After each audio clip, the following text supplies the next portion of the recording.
everyone, welcome to the part 1 of this video. This is your Mamta Miss welcoming you all back so today I am going to teach you your SST 1, that is History and Civics, Chapter 1, the Union Legislature. So this is your book, my dear, new syllabus of your edition History and Civics book. So before we begin the chapter, let us know about civics, the subject civics. Okay, what do you understand about civics? Okay, what is meant by civics? It is the study of the rights, okay, and the duties of citizenship. This is what called civics. It is the duty of the rights and the duties of the citizenship. What does it teach us? Civics teaches us about the rights granted to citizens as well as their responsibilities. Now, why do we need to study civics? Why is it necessary that we should study civics? So, a truly democratic society relies on its citizens to be informed and ready to act. What good is a government? Of the people, for the people, and by the people? If the people themselves have no idea of what their role as citizens entails or to what civic rights as citizens they are entitled. Preparing people to become knowledgeable and proactive members of a democratic society requires that they receive proper instructions in civics.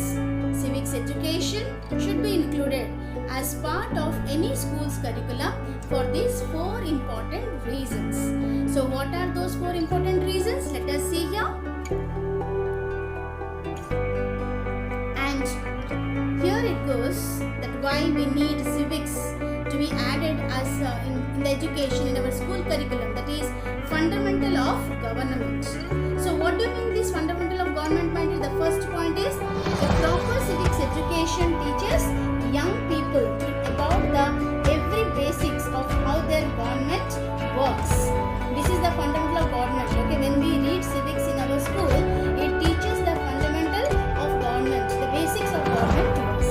Next is our ownership as a citizens. Civics education also teaches students that when they become adults, they can rightfully lay claim of the government as lawful citizens. Okay, so this is what we are the sole ownership of our country, isn't it? So ownership as a citizens. Then next is our proactive and knowledgeable voting. So what does it mean? Students who receive a comprehensive civics education in school learn that voting is an important duty of every citizen. Every vote counts in such election, and it is through voting that people can make sure that their voices are heard. Now next comes your limitations of government. What does it mean here? Civics education is the key in teaching people that the government has limitation and that every citizen has constitutional right that cannot be taken away or violated. So these are the 4 importance of civics education in our school. So after reading this all, a student will be able to understand about the government of his or her country. So before beginning the chapter Union Legislature, let us know about the government. What do you mean by government? One who runs the country, the form or system of rule by which a state, community, etc. is governed. Isn't it? You know, my dear students, that without government, a country is not able to run. A country cannot run.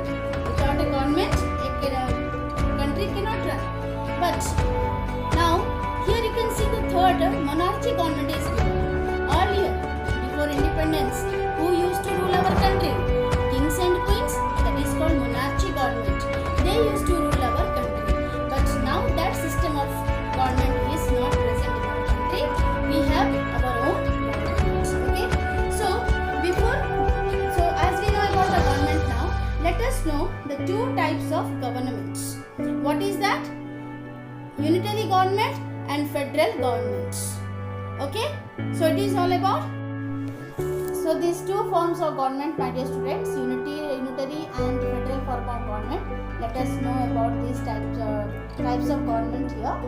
So in the unitary form of government, you know what happens, how the government works here. Each and every country has its own states. Is it or not? Each and every country has its own states, and we have a central level government and state level government.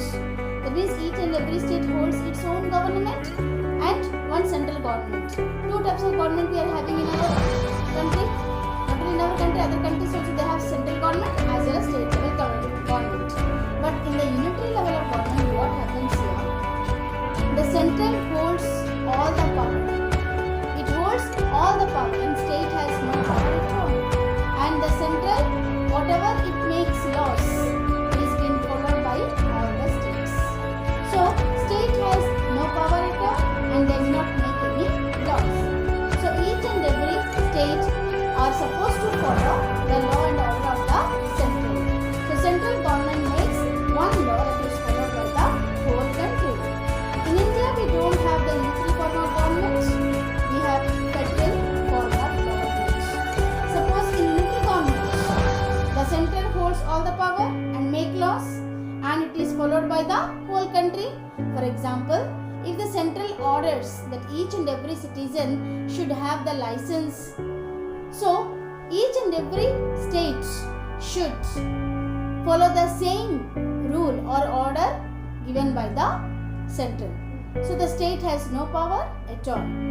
Okay, so but one disadvantage here the unitary form of government carries, and what is that?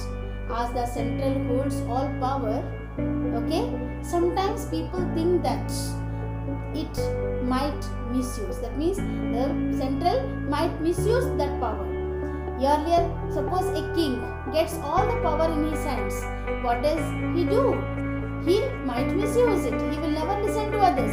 He will use his own powers to upon others. So this is what we call hypercentralism. Hitler, how he does? When Hitler wala, that rule comes here, isn't it? That means hypercentralism in the sense a person who gets whole power can misutilize sometimes. That fear is there in the minds of the people. Okay, dictatorship also. Okay, we can call that here arises dictatorship. That means ruling like Hitler, not listening to anybody. Okay, so for an example, you have in France, China, Japan, Denmark, etc. These countries carry unitary form of government. In India, we have federal form of government. So what is this federal form of government, my dear children? Each country has one central government and state level government. In federal, what happens? Power is divided between central and state. It does not mean that central holds all the power and show its Hitlership like unitary state government. Okay, but state government also has importance in ruling the country. The state government laws can be also executed to come into force. So in federal form of government, central has its own laws and state also has its own laws, and laws change from one state to another state. Even though state has power to make its laws, but it changes from one state to another state. For an example, suppose you are in Andhra Pradesh, I am in Odisha.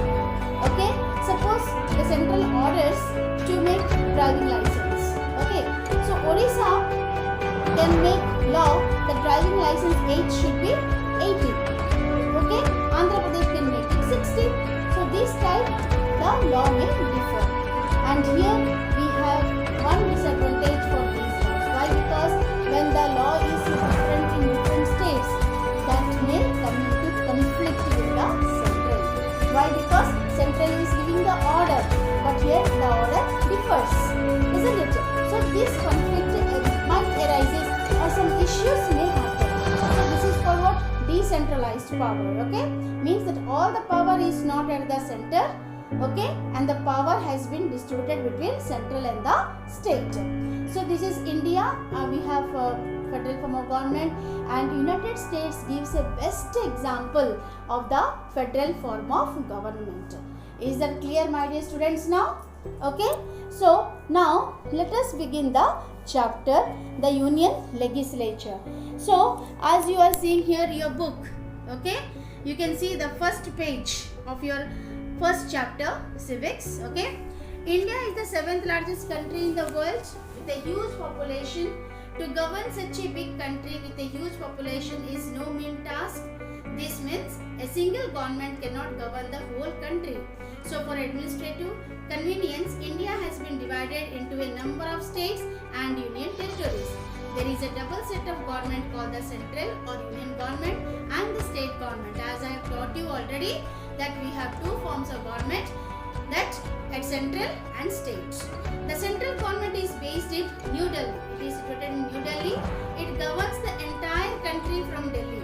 That means the whole country is in Delhi and it governs from the capital itself, Delhi.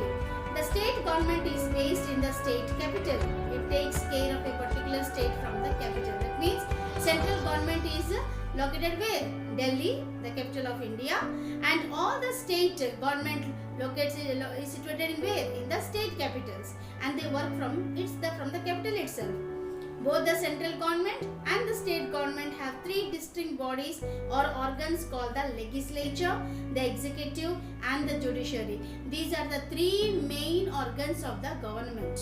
Okay students, the legislature, the executive and the judiciary. The legislature legislates laws for the people. It makes laws for the people. You see the three definitions of the organs of the body.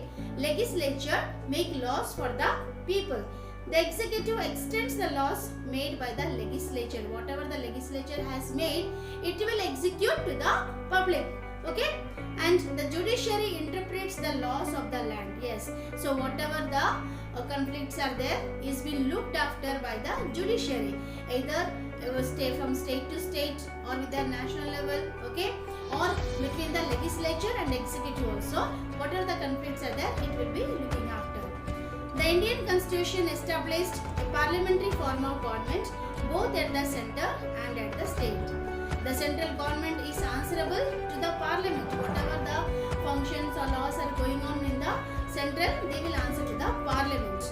The parliament is the supreme body of the people's representatives.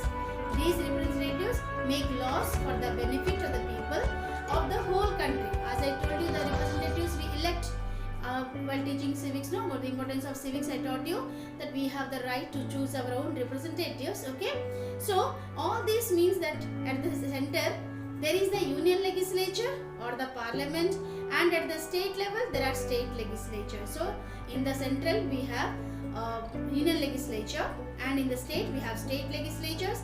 The work of both the union and the state legislature is to make laws. So here also people work in central and people work in the state also. So in that way our government of the country runs. Since both the union and the state legislatures are entitled to make laws, there may be occasions of conflict between the two law making bodies. Okay, so in that saying you can see here both the union and the state legislatures are entitled to make laws. As I told you, in the federal form of government, what happens? The law means it is divided. No, it is distributed. Whatever the power is distributed between central and state. Okay, so the central is making law and the state also making law, and there may be occasions of conflict between the two law making bodies. That means, as I told you, that central orders, state also follows, but its law will be also different from one state to another state. So in that the conflict arises. That's why before beginning this chapter I have taught you about the unitary form of government and federal form of government, only to make you understand, to know about your own government. Okay dear students, this is enough for today. In my next video we'll continue the chapter. Thank you so much. God bless you.